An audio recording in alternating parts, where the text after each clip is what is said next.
सेंग्रा सिख्ला जमा थालायनानै बिथांमोना गाज्रि खामानि मावदों। एबार जमा थाफैबावदो गुवाहाटियाव एबसुआ मोनसे स्क्वाड टीम दिरुनबाय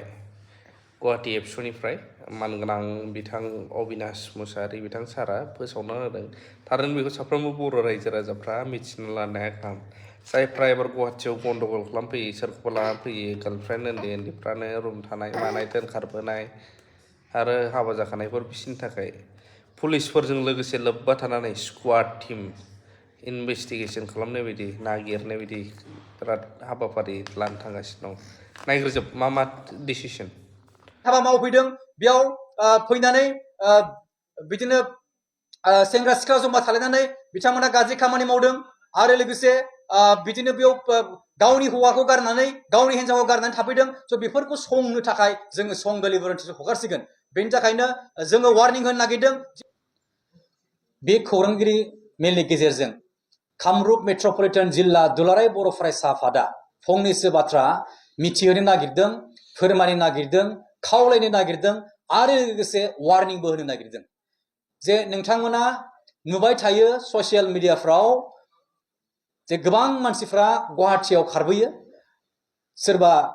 गुबुन हिन्जाव हौवाजों खारबोनाय, सोरबा गुबुन हिन्जावजों खारबोनाय, हौवा थासेयावब्लाबो हिन्जाव थासेयावब्लाबो गुवाहाटियाव फैनानै बबेबा रुम भारा लानानै थाफैनाय जोङो नोंथांमोना मिथिबाय थायो आरो गोबां बेबायदिनो जाथाय जाबाय थानायखौ नोंथांमोना मिथियो जे गुवाहाटि नोगोरमायाव बेयाव गोबां फरायसुला फरायसुलिफोर दंफैयो। फरायसुला फरायसुलिफ्रा फरायगासिनो थायोब्लाबो बिनि गेजेरावनो बिथांमोना समाव गाज्रि लोगो मोननायनि जाहोनाव बिथांमोना लामा आन्दायनानै समाव गाज्रि खामानिफ्राव लोब्बा थायो आरो नोंथांमोना मिथिखाबाय जे खायफा मावथावै खामानिफोरखौ मावनानै गुवाहाटि नोगोरमायाव फरायनो फैनानै बिथांमोना थैनानै थांनायखौ नोंथांमोना मिथिदों, माब्लाबा एक्सिडेन्ट जानानै थैनायखौ नोंथांमोना मिथिदों, माब्लाबा सुइसाइड जानाय मिथिदों। दा कामरुप मेट्रपलिटन जिल्ला दुलाराय बर' फरायसा आफादनिसिम एखमब्ला बा सानसेयावनो मोनबा गाहाम हौवा हिन्जाव खारलायनाय जों केसेसफोरखौ मोनो आरो लोगोसे माब्लाबा बिदिनो रेप केसफोरखौ जों मोनो आरो न'खराव हौवा हिन्जाव बुलायनायफोरखौ जों मोनबाय थायो। गोबां जिल्लानिफ्राय बांसिनानो बिटिआरनि जिल्लाफोरनिफ्राय जोंनिसिम कलफ्रा फैबाय थायो। दुलाराय बर' फरायसा आफादा बर' हारिखौ गेरेमसा खालामनो थाखाय नाजाबोगासिनो दङ, नाजालांबाय थायो आरो नाजालांबाय थागोन। अब्लाबो जोंनि समाजाव ओरैबायदि मानसि दङ जे बर' हारिखौ गुबुंले खालामनो थाखाय गुबुन खामानिखौ मावबाय थायो। अब्ला जोङो गुवाहाटियाव थानाय थामहिनबा कामरुप मेट्रपलिटन जिल्ला दुलाराय बर' फरायसा आफादा जोंनि बर' हारिखौ गेरेमसा खालामनो थाखाय बा बर' हारिखौ गुबुंले खालामनायनिफ्राय जोङो रैखाथि होनो थाखाय दिनैनि सानाव जोङो मोनसे स्क्वाड जों लन्च खालामदों आरो बे स्क्वाडनि मुङानो जाहैबाय जि आवेर स्क्वाड, थामहिनबा Guwahati ABSu watch and rescue engagement squad. बे स्क्वाडाव माखासे रैखाथि भलन्टियार्स आरो संगालि भलन्टियार्सफोर थागोन। गुवाहाटि नोगोरमायाव मोनथाम पुलिस डिस्ट्रिक्ट दङ, ईस्ट, वेस्ट आरो सेन्ट्रेल। बे गासै मोनथाम पुलिस डिस्ट्रिक्टआवबो जोङो रैखाथि भलन्टियार्सफोरखौ दोनगोन जायफोरनि खामानिया जागोन जे बहाबा सोरजोंबा बुजानाय बा बहाबा सोरजोंबा थगायजानाय बा बहाबा खामानि मावनो थाफैदों, लेबार खामानि मावनो थाफैदों नाथाय मालिकनिफ्राय दरमाहाखौ मोनाखै, सालारिखौ मोनाखै। स' बेफोर खामानिखौ मावनो थाखाय आरो बेजों लोगोसे सोरजोंबा थगायजानाय बा सोरजोंबा लांखार जानाय बा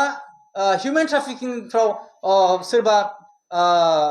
हिउमेन ट्राफिकिंनि भिक्टिम जानाय, स' बिथांमोनखौ जों रैखाथि होनो थाखाय जोङो बे मोनथाम पुलिस डिस्ट्रिक्टआव जोङो रैखाथि भलन्टियार्स दोनगोन। आरो बेजों लोगोसे देरसिन बाथ्रायानो जाहैबाय जोङो गुवाहाटि नोगोरमायाव खना खनला जोङो संगालिफोर दोनसिगोन आरो बिथांमोनखौ जोङो बुंगोन संगालि भलन्टियार्स। आरो संगालि भलन्टियार्सफ्रा जोंनिया जागोन सोरबा मैगं फानग्रा, सोरबा थेला नारग्रा, सोरबा गारि सालायग्रा, सोरबा फरायसा बा सोरबा गेदेमा, सोरबा अफिसार्सआनो जा गोबां जोङो संगालिफोर दोननो नागिरदों। गुवाहाटिनि खना खनला जायगाफ्राव जोङो संगालि भलन्टियार्स दोनगोन जायफोरनि खामानिया जागोन जे बर' मानसिफ्रा गुबुन जिल्लानिफ्राय गुवाहाटि नोगोरमायाव फैनानै जे बेयाव गाज्रि खामानि मावफैदों, हाबा मावफैदों, बेयाव फैनानै बिदिनो सेंग्रा सिख्ला जमा थालायनानै बिथांमोना गाज्रि खामानि मावदों आरो लोगोसे बिदिनो बेयाव गावनि हौवाखौ गारनानै गावनि हिन्जावखौ गारनानै थाफैदों स' बेफोरखौ संनो थाखाय जोङो सं डेलिभारेन्स हगारसिगोन बेनि थाखायनो जोङो वार्निं होनो नागिरदों जे AWARE AWARE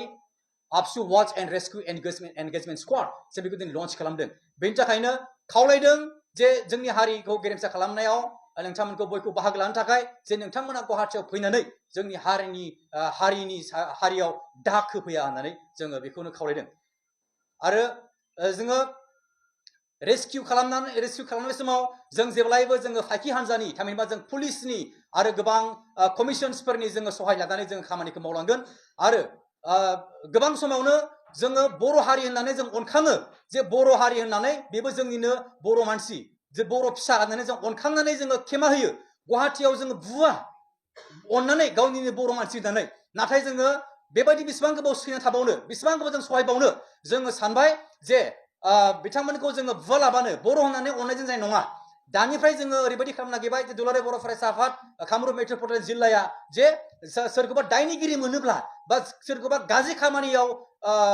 लोब्बा थानायखौ जों नुयोब्ला बै बर' सुबुंखौ जोङो अना लाबानो जों बै बर' सुबुंखौ जोङो पुलिसनो गथायना होगोन आरो बै सुबुंखौ जोङो लकआपआव सोनो थाखाय जोङो नाजागोन मानो होनबा जोङो बिथांमोननो जों लाय होबाय थाया जेसेबां लाय होगोन इसिबांनो बर' होननानै जेसेबां अनगोन जों लाय होगोन इसिबांनो बिथांमोना गाज्रि खामानि मावगोन बेनि थाखायनो जोंनि दानि थांखिया जाहैबाय थिरांथाया बेनो जाबाय जे बै गाज्रि खामानि मावग्राफोरखौ एन्टि ससियेल एलिमेन्टस बा एन्टि ससियेल खामानि मावग्राफोरखौ जों लकआपआव सोनाय जा जाबाय दे लकआव सोनाय आरोना सोरहाबा बुंबावगोन